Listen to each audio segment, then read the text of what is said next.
दोस्तों आज की जो खबर है वाकई बहुत बड़ी खबर है और मैं चाहूँगा आखिर तक इसको आप गौर से देखिएगा, क्योंकि ये खबर आने वाले दिनों में तय करेगी कि आज की तारीख में संघ परिवार में, आरएसएस के परिवार में, हिंदुत्व के परिवार में, भगवा परिवार में पीएम मोदी का कद बड़ा है या फिर इनका कद बड़ा है, आरएसएस चीफ का।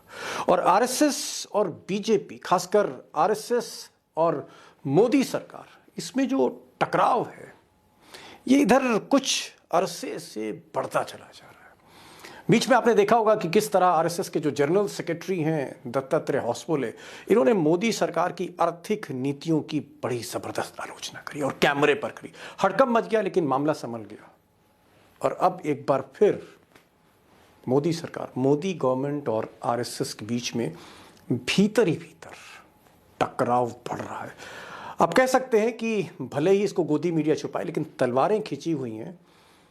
और ये तलवारें खिंची हुई हैं क्योंकि मोदी जी चाहते हैं कि जेपी नड्डा, जो बीजेपी के अध्यक्ष हैं और जिनकी अध्यक्षता में बीजेपी बुरी तरह हिमाचल का चुनाव हारी, और वो हिमाचल जहां से जेपी नड्डा आते हैं, उन्होंने प्रचार किया, टिकट के सारे फैसले नड्डा ने लिए और वहां पर बीजेपी बुरी तरह हारी।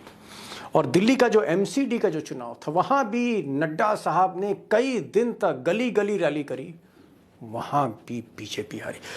तो मोदी जी चाहते हैं कि अगर नड्डा रहेंगे 2024 तक, तो हो सकता है कि बीजेपी वो परफॉर्म ना कर पाए जो मोदी जी सोच रहे हैं। इसलिए मोदी जी की जो नज़र है फिलहाल आज की तारीख में, वो चाहते हैं कि ये जो शख्स है, जी हाँ, ये जो शख्स है जिसकी आप तस्वीर देख रहे हैं, ये नड्डा को रिप्लेस करे। लेकिन संघ का कहना है कि ये जो साहब हैं ये भी गुजरात लॉबी के हैं। जी हाँ, ये साहब हैं सीआर पाटिल, बीजेपी के प्रदेश अध्यक्ष गुजरात के, और अमित शाह के बाद मोदी के सबसे खास आदमी सीआर पाटिल को आरएसएस नहीं चाहता है कि वो नड्डा को रिप्लेस करें, वरना पूरी सरकार में इस वक्त प्रधानमंत्री भी गुजरात का, गृह मंत्री भी गुजरात का, सारी ताकत गुजरात की, अडानी अंबानी गुजरात के, और बीजेपी का प्रेसिडेंट भी गुजरात का।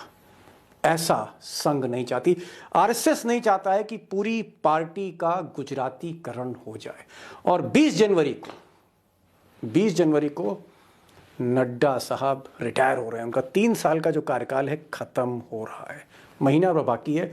और आज जब मैं बुलेटिन आपको ये खबर ब्रेक कर रहा हूं, आज प्रधानमंत्री आवास, दिल्ली में जो प्रधानमंत्री आवास है, इसके जस्ट बराबर में दिल्ली का जिमखाना क्लब है। और उसी जिमखाना क्लब में सीआर पाटिल एक दावत दे रहे हैं, प्रधानमंत्री भी जा सकते हैं उसमें।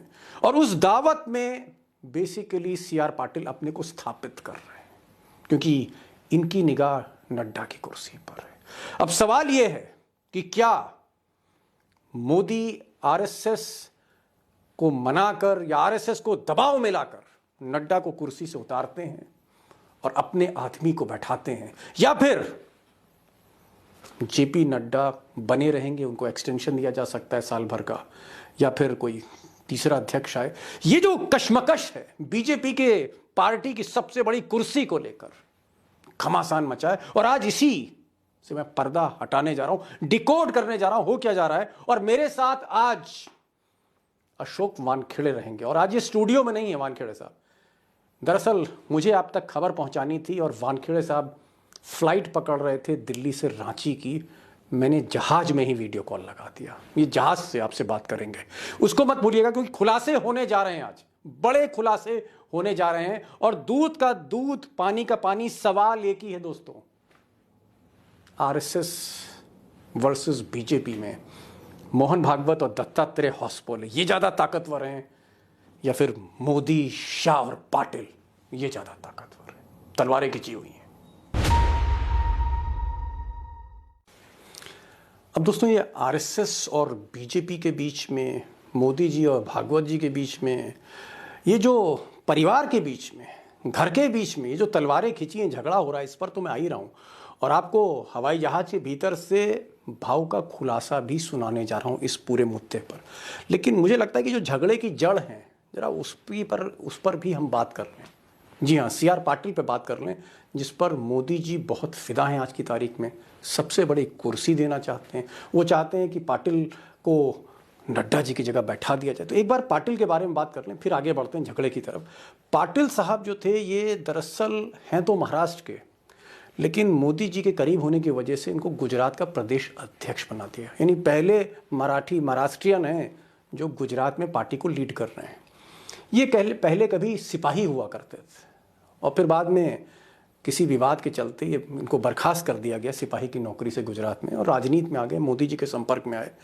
अब मोदी जी को ऐसा लगता है कि 2017 में जब पार्टी हार के कगार पे खड़ी थी पिछले चुनाव में, तो ये जो पाटिल साहब हैं इन्होंने सूरत में सारी सीटें मोदी जी के झोले में डाल दी और बीजेपी को जिता दिया।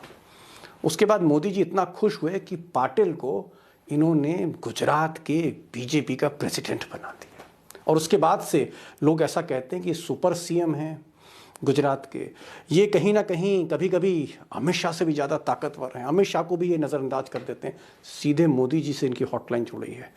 और मोदी जी को ऐसा लगता है कि इन्होंने जो इस बार रिकॉर्ड जीत पार्टी को दी है गुजरात में, उसका कारण CR पाटिल का माइक्रो मैनेजमेंट था, इलेक्शंस का, इनका खेल था। और इसलिए अब वो चाहते हैं कि CR पाटिल को ही कमान दे दी जाए। जिस तरह से गुजरात जीते हैं उस तरह से मोदी 2024 में हिंदुस्तान जीतना चाहते हैं। और पार्लियामेंट्री मीट में, अभी हाल में जो पार्लियामेंट्री मीट हुई जिसमें बीजेपी के सारे MPs थे, वहाँ पर मोदी जी ने अपना पैगाम दे दिया। उन्होंने कहा कि गुजरात की जीत का सेहरा नड्डा पर नहीं, मुख्यमंत्री पर नहीं, गुजरात की जीत का सेहरा CR पाटिल पर, उनके सर पर बंधना चाहिए। Saying, don't give me the credit of the victory. The credit should go to CR Patil, who worked so hard, and all the MPs should also congratulate CR Patil for the massive victory in Gujarat. अब दोस्तों, ये जो Gujarat lobby है, या आप यूँ कह लीजिए मोदी लॉबी है, ये क्यों चाहती है CR पाटिल को सबसे बड़ी कुर्सी पार्टी में देना? उसकी 3-4 वजह हैं। मैं एक बार फिर से दोहराना चाहता हूँ। एक तो ये कि नड्डा से खुश नहीं है बीजेपी, मोदी जी, मोदी लॉबी, कि हिमाचल की हार के पीछे नड्डा जिम्मेदार हैं। दूसरा, उनको लगता है कि नड्डा के अंदर वो करंट नहीं है, वो फायर नहीं है जो अमित शाह में है या वो CR पाटिल में है। और 2024 बस का नहीं नड्डा का, क्योंकि बीजेपी की स्थिति खराब है। इसीलिए पार्लियामेंट्री मीट में नड्डा की जगह पाटिल को जीत का सेहरा पहनाया, पाटिल की तारीफ हुई। और 20 दिसंबर को पाटिल जी एक पार्टी करने जा रहे हैं दिल्ली के जिमखाना में, जहां उनको स्थापित और प्रोजेक्ट किया जाएगा। तो ये कुछ कारण हैं जिसकी वजह से मोदी लॉबी चाहती है कि पाटिल बीजेपी प्रेसिडेंट बने। कहां पर वोटिंग ज्यादा कराने के लिए कार्यकर्ताओं को जोर लगाना है। माइक्रो मैनेजमेंट के खिलाड़ी माने जाते हैं CR पाटिल। इलेक्शन मैनेजमेंट पिछले 2.5 साल से उन्होंने गुजरात के चप्पे चप्पे, बूथ बूथ तक उन्होंने घूमा हुआ है। अब दोस्तों, आपने एक पक्ष तो जान लिया कि मोदी जी और मोदी जी की गुजरात लॉबी क्यों चाहती है CR पाटिल को सबसे बड़ी कुर्सी सौंपना, नड्डा को हटाकर नेशनल बीजेपी चीफ बनाना। ये आपने सुन लिया दलीलें। लेकिन दूसरा पक्ष क्या कह रहा है? RSS के लोग क्या कह रहे हैं? RSS को कहाँ आपत्ति? RSS की जो आप कह सकते हैं जो मूल आपत्ति है वो ये है कि भाई प्रधानमंत्री भी गुजरात का, गृह मंत्री भी गुजरात का, सब कुछ गुजरात का, और अब आप बीजेपी का national president, BJP chief, party का चीफ भी आप अगर गुजरात का कर दोगे तो ये इतने बड़े समूचे भारत की पार्टी, वो गुजरात की पार्टी थोड़ी ना हो जाएगी। गुजरातीकरण नहीं होना चाहिए, नंबर 1। नंबर 2, वो चाहते हैं कि क्योंकि अब चंद महीने ही बचे हैं, 12-13 महीने बचे हैं 2024 के फाइनल में, तो एक लॉबी का ये भी कहना है, न्यूट्रल लॉबी का, कि नड्डा साहब को एक्सटेंशन दे दिया जाए। और वो एक्सटेंशन दिया जा सकता है अगर पार्लियामेंट्री बोर्ड तय कर ले, बीजेपी का जो नेशनल एग्जीक्यूटिव है वो तय कर ले, तो एक प्रपोजल दे सकती है कि साहब 1 साल का इनको एक्सटेंशन नड्डा साहब को दे दें। यानी नड्डा साहब को एक समय और देना चाहिए। अब क्या ये झगड़ा है, क्या ये मसला है, ये तो जानना ज़रूरी है। और अंदर की बात क्या है, तो अंदर की बात तो फिर टाइगर ही बताएगा। चलते हैं टाइगर के पास।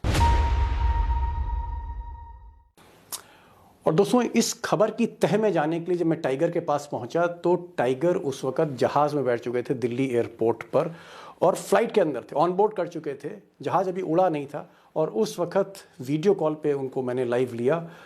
ऑडियो क्वालिटी और वीडियो क्वालिटी थोड़ी ख़राब हो सकती है, कंप्रोमाइज़ कर लीजिएगा, लेकिन मुझे लगता है खबर ज़्यादा बड़ी है।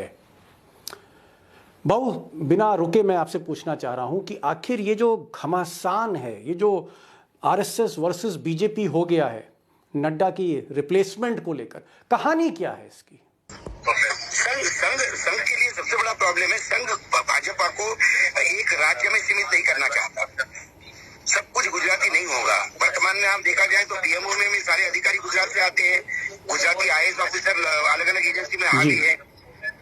सब कुछ गुजरात ये नहीं हो सकता इसलिए, क्योंकि संघ पूरे देश भर बाकी जगह जो संघ का काम है, चाहे नॉर्थ ईस्ट हो, चाहे आसाम हो, उत्तर प्रदेश हो, मध्य प्रदेश हो, महाराष्ट्र हो, ये तमाम जगह से संघ लगातार वो करता आ रहा है। और जब भी हमने देखा, जब भी कोई राष्ट्रीय अध्यक्ष बीजेपी का हुआ, उसमें संघ का मेजर से रहा है। चाहे राजनाथ सिंह हो, चाहे नितिन गडकरी हो, फिर राजनाथ सिंह का आना, इवन अमित शाह का भी उस समय एक ऐसा नेता चाहिए था उनको जो सभी संगठन पर मजबूत पकड़ बैठे। लेकिन भाऊ, यहाँ पर एक सवाल ये उठता है कि आखिर इतना जोर क्यों मोदी जी लगा रहे हैं? आखिर ऐसा क्या है सीआर पाटिल में जो इतना जोर लगाया जा रहा है कि नहीं साहब, इनको तो बस बैठाना ही बैठाना है उस कुर्सी पर, नड्डा को हटाना और इनको बैठाना है। सीआर पाटिल का नाम प्रधानमंत्री नरेंद्र मोदी जी अध्यक्ष पद के लिए प्रपोज करना चाहते हैं। वो चाहते हैं कि जेपी नड्डा की जगह सीआर पाटिल को अध्यक्ष बनाया जाए। जेपी नड्डा राष्ट्रीय अध्यक्ष होते हुए हिमाचल में जिस हिसाब से पराजय का मुंह देखना पड़ा, उनके होते हुए वहां विद्रोह हुआ, उनके अपने जिलों में सुपड़ा साफ हुआ, बाकी लोगों ने उनके ऊपर जो लांछन लगाए, तो कहीं ना कहीं 2024 की लोकसभा के लिए उन्हें एक ऐसा सेनापति चाहिए, ऐसा अध्यक्ष चाहिए जो उनके अपना कंट्रोल में हो और पूर्ण रूप से उनके कहने पे हो। सीआर पाटिल जो गुजरात के अध्यक्ष है, उनके लिए जो 156 सीटों का जो दिग्विजय जो उन्होंने हासिल की, उसका सेहरा कहीं ना कहीं नरेंद्र मोदी जी उनके सर पे बांधना चाहता है। अब दोस्तों, जैसा कि वानखेड़े साहब ने कहा कि घमासान तो है, लेकिन अंतिम फैसला जो है उस पर मोहर आरएसएस की ही लगेगी। बहरहाल भाव अपनी जगह सही हो सकते हैं, उनका तर्क सही हो सकता है और मैं भी कहीं ना कहीं उन पर मैं यकीन करता हूं। लेकिन एक स्थिति ये भी हो सकती है कि नड्डा साहब को एक साल का एक्सटेंशन दे दें और उनके साथ जो है वो अटैच कर दें सीआर पाटिल को, कि बाकी चीज़ें वो देखते रहें इलेक्शन की। या ये भी हो सकता है कि 20 जनवरी को जब कार्यकाल नड्डा साहब का ख़त्म हो रहा है तो कोई तीसरा व्यक्ति आ जाए। बहरहाल जो भी संभावना है ये तय करेंगी कि अगर नड्डा बरकरार हैं तो आरएसएस का पलड़ा भारी है, और अगर पाटिल आ गए तो फिर एक चीज़ तय हो जाएगी कि आज चाहे वो आरएसएस हो, चाहे वो बीजेपी पार्टी हो, संगठन हो या फिर सरकार हो, जो कुछ है बस मोदी है, फिर ये तय होगा। और उस रोशनी में हमें फिर 2024 की लड़ाई देखनी होगी। बहरहाल देखते हैं क्या होता है। ये आज का कार्यक्रम था और अभी तो 1 महीना बचा है, देखते हैं आगे आगे क्या होता है, मैं अपडेट करता रहूँगा। इंपॉर्टेंट स्टोरी थी और स्टोरी इसलिए इंपॉर्टेंट है कि जिस तेज़ी से गुजरातीकरण हर चीज़ का हो रहा है, आर्किटेक्ट गुजराती, मंदिर का नक्शा कौन बनाएगा, गुजराती, सेंट्रल विस्टा प्रोजेक्ट कौन बनाएगा, गुजराती आर्किटेक्ट, पार्लियामेंट कौन बनाएगा, गुजराती आर्किटेक्ट, सबसे बड़ा अमीर आदमी कौन होगा, गुजराती।